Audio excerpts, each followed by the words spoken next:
Hi gang, how's it going? If you're new around here, my name's Kathy Robinson Pickett, and I am the founder and director of Friends Together.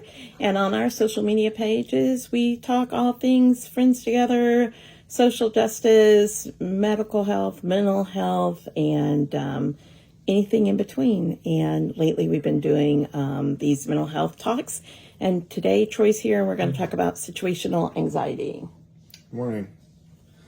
So, are you anxious? No. Okay. So situational anxiety is actually a normal part of life. So it happens that when it's a response to like new situations or stressful or unfamiliar things, it's like the feeling you get before you have to make a presentation, at work, or like a job interview, first day of a new job. So people with social anxiety, meeting new people, things like that. It's not really something that is... So normally depression and anxiety kind of go along together. Situational anxiety is not going to cause depression or any kind of long-term things. It's really just what it implies, situational. So basically you just have to figure a way to get through that moment. And actually, a lot of times it's like a presentation thing. A lot of people have anxiety with that. And it's funny because a lot of people have that up until the time they say their first word. Right. And sometimes it just all of a sudden disappears once that first word is out. It's just our way of coping, like a defense mechanism. But so I think I know a lot of people run into it around, again, unfamiliar things, but also things like a job interview, I said that. Well, I missed it. A job interview, but First day at work. First day at work, but first day of school. Right. Things that are changing your normal routine, whatever that is. For me, I was telling these guys earlier that you guys know, I talk to huge groups all the time. I'm on TV, radio, all that kind of stuff. But make it where I have to do a presentation in front of the folks I work with. And I will not sleep the night before. I will be anxious about it. I will redo my PowerPoint 67 times. I will, have all these feelings that I'm being, and you nailed it earlier, feeling of being judged by your peers. And which is crazy because most of the time if you've been asked to do the presentation, you're the expert or you're the person that knows the subject matter. Right. You're the subject matter the most, right? But yet you feel this feeling of, oh, am I going to, screw up in front of the boss, or am I going to, are my peers going to be laughing at what I'm wearing today, or, whatever that is. And so there's different ways to get through it. Do know some people do have some physical signs of situational anxiety, even though it is situational. So you can. It's the same signs as anxiety, like generalized anxiety. The nervousness, you can get like tics. Sweaty hands.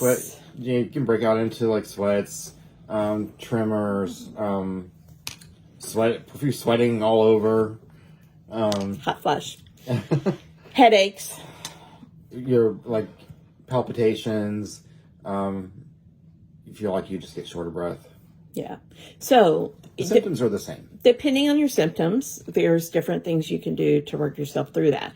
Number one, if you know situations like this are going to pose a problem for you, then you can make a plan in advance, right? And what you're going to do, whether it's, are you going to practice that PowerPoint the night before? Are you going to maybe, those sorts of logistical things. But you can also do things that will physically help your well-being. And number one, if you're experiencing any mental health stuff, depression, anxiety, shower, don't bathe. That makes a huge difference. Number two, if you have lotions, lotion up your body, your whole body, moisturize your entire body. That is that touch is important to us. We can calm our own selves down with touch, and it's also methodical, right? So that's a good thing to do. Go for a walk. That's a great thing. Drink something water-based that's really cold, not cold enough to give you brain freeze, but cold enough that your body has to turn on the furnace to heat it up. You have some situational anxiety sometime. What do you do? So, some people are gonna probably think this is strange, but I find it. I've had to do presentations in front of hundreds of people too, over the years, including corporate leaders, politicians. It never. I never really got anxious about that because I knew what I was talking about. I mean, it was kind of a forced audience, but I have more anxiety with this, because to me it's calming to be able to look out to the people that you're talking to and kind of gauge their reactions, gauge their attention. I'm looking at myself here. So, it is. So I will say when was it? 2014. So I had started a new job. I was not going to bring this up, but it's been in my head the whole day. Okay. So it just popped into my head, and I try to keep these things out. But 2014, I accepted a new job. I had to fly to Pittsburgh every week for 4 weeks. Anybody that knows me knows I need to keep my feet on the ground. I don't fly well. So, I did what I had to do to get through, the flights. So the last week, the whole 4 weeks, there was just something, this company was not the best. I have a history of that. So it was a new contract. And we were starting up the contract, and there was just things that they were not telling me. And a friend of mine was there. We had worked together before with other companies, and I was there by myself the first week. She came up the second week. She felt the same thing, and she ended up quitting that week. The fourth week, I was there. The night before, this was like the last week before Christmas, too. It was December. Airport's full, flights full, the whole 9 yards. Weather was bad up there. So, and up there it gets dark at like 5 o'clock. So they scheduled, the corporate leaders scheduled this meeting 5:30 in the evening, later than my 2 o'clock shut-off time when my brain just starts shutting down. And they decided to fill me in on everything that they hadn't before. So I'm talking the CEO, the CFO, the COO, these idiots that had bid on the contract and bid way under, the corporate psychiatrist, the corporate psychologist. And when they told me what I needed to know for the nursing part, I kind of flipped out. And I'm not one to bite my tongue. And at that point, it's like, you know what? I don't care. But I've said what I had to say. They actually acknowledged it. And I didn't bite my tongue. And, once it was over, it's like, whatever. If I've got a job, I got a job. If not, I'll find another one. So I did have the job. They did make some changes. But the next morning when I was flying out, I get to the airport so there was a weather front moving in. The normal flight that I took was Pittsburgh to Charlotte. They couldn't get it that week. I had to go from Pittsburgh to Newark on a little pedal jumper, which I about flipped out when I got on it to start with, but I was able to calm myself down. Get to Pittsburgh, only had a few minutes to get from one end of the airport to the other to catch the last flight to Fort Myers. Get on there, and all of a sudden, they closed the door, and I flipped. I had a panic attack. Let's see. I try not to remember things like this. It's embarrassing, but it is what it is. I just got the clammy hands, the sweating, the palpitations. You wanted off the plane. I stood up and in my seat, and it's like, oh, wait a minute. The door was closed. They were pushing the plane from the jetway. They had to stop the plane. So the stewardesses were really nice. They got me like warm water and all this, and they asked if I took anything for it. I said, yeah, it's in the belly of the plane. So, the people on the plane were not happy with me at all. But I think it was 4 or 5 minutes, and I used to work in the airport catering company long before, back in the 80s. I know how much, back then, companies were charged for each minute of a plane being delayed. It was more than paid for my airplane ticket, I can tell you. But once I was able to calm down and I was able to continue and I didn't have to get off the plane. Thank God, because that was the last plane out. There was a front moving in, and I would not have gotten home for a couple days had I not been able to do that. And since you brought this up, because I would have not thrown this under the bus, but I have been thinking about it when we did the earlier thing today. And this goes back a long time. Troy and I, when we lived together years ago, we flew a lot. We went on a lot of vacations and trips, but I never liked it. He never liked it, but he got to where he didn't fly, and he absolutely hadn't flown.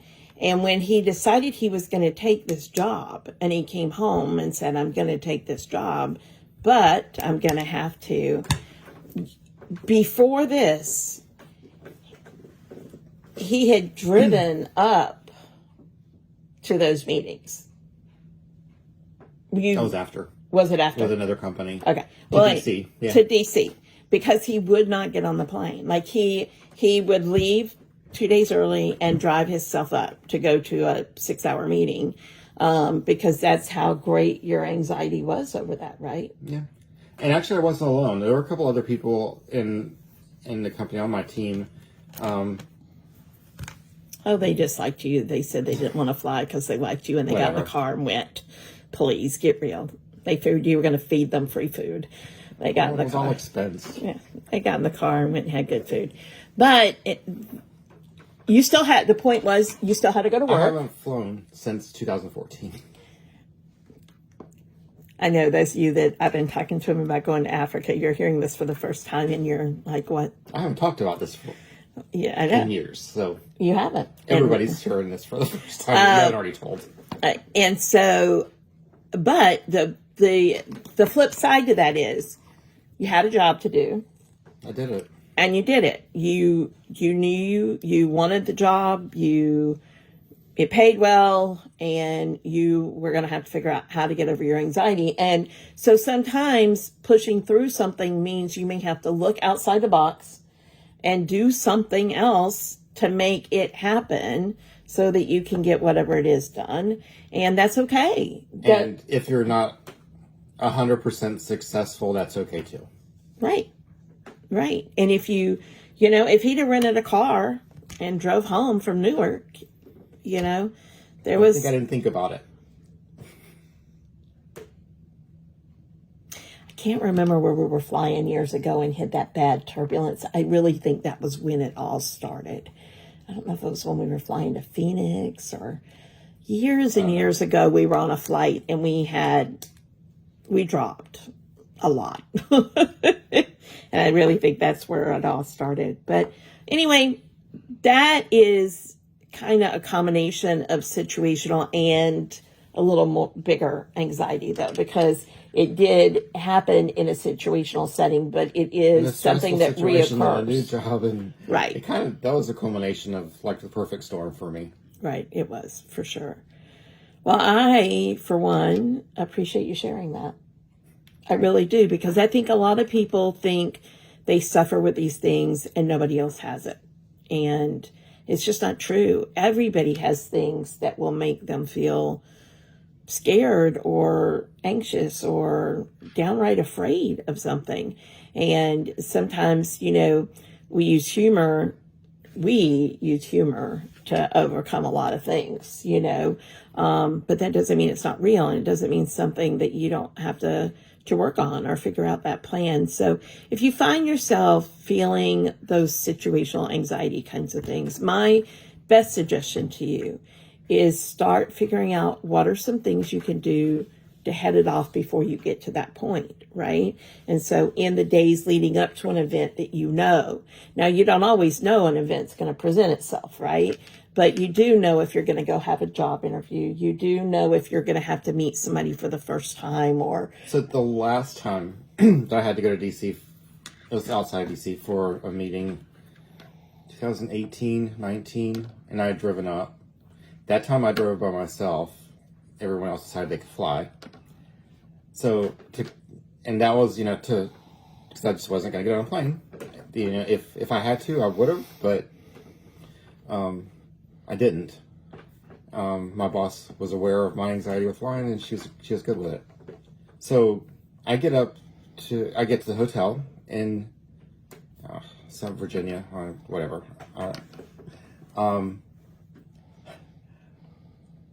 After driving 16 hours, I can't remember how long it was. About that. I get a call. My grandmother passed away. Yeah. I had to call my boss, say, I told her what happened. And I didn't even make the meeting. No. I loaded the car back up and drove back home. Yeah. So that was a little compound, too. I actually just thought about that. Yeah. That was a hard day. Hard couple of days. And again, you do what you got to do. And we can't plan deaths, right? That happens. In that case, his grandmother had failing health. So it wasn't the same kind of shock. It wasn't unexpected, but it wasn't... expected right then. Yeah. Yeah. It wasn't like the day a few years before that when his mom died. His mom and I had been talking on the phone the night before. We were getting ready. She was going to Savannah with me for a work trip, and we had all these plans. And we had when you talk to Joan on the phone, it wasn't a 5-minute conversation. Hours conversation. And she had gone to bed that night. And so the next day I was on my way. I had just turned off at 29 on 27, headed to Lake Placid, and I get this call from Wendell. And, that at that time, not only was I driving on the road, that's my last ticket, by the way, this stupid highway patrol lady in Glades County, but I had to call him. And, I was so anxious about getting him in a facility. Half the time I didn't even know what facility he's in. There's plenty of times that I haven't even known what end of the state he was in. One day I get a call from a hospital in South Florida that my husband is there. And I think my husband is in the center part of the state. Things changed, and I just had to go. And he'd had a slip and fall in a shower in a hotel. And, but anyway, calling someone who is not prepared to get a major news like that, and them being not close by, and in an environment that's not, he was inside a prison. Would consider safe. He's inside a prison, and it was. I couldn't figure out what to do. I didn't know if I should drive to where that prison was, which was a long way away. It wasn't like, or do I call and get somebody to bring him into an office? There was all that around that. So there are some situations I'm saying you can't prepare for. Right. And then you just have to deal with whatever comes in front of them. Mm-hmm. When you did. And you actually dealt with that really well because you were in shock. So you just did what you had to do and you got home. But, so anyway, I want to wrap up, but anxiety is, again, everybody has a certain level of it. So don't think that when you're feeling these kinds of feelings that we're talking about here, that you're alone. You're not alone. The best thing to do is figure out what's best for you to get through it. In the moment, right? In the moment. In the moment. In the moment. And sometimes it's removing yourself from a situation. But, you know, you can all do this. And if you need ideas for that, please message us. I've got tons that I do with my classes that I work people through. So happy to share those with anybody that needs those. So thanks for being here again. You guys have a great week. Be the boss of your brain.